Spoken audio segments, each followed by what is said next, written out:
طول عمرك بتحلم بشاليه على البحر بجنينه وحمامات سباحه بالعفش والاجهزه؟ لف كده يا سيد واستلام فوري.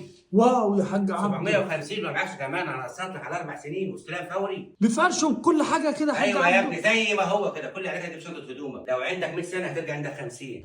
عيشوا وعيشونا معاكم. بالنسبه للشباب الصغيرين اللي معاه 100 واللي معاه 200 واللي معاه 150,000 هنجيب لك شقه مش شطبه كمان.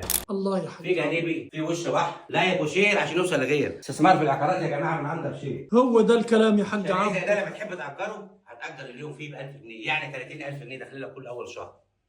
انا لو عندي شاليه زي ده مش عايز الا عروسه يا حاج عبده. يعني في السنه يصفي معاك حوالي 100 كام؟ حوالي 350,000 جنيه.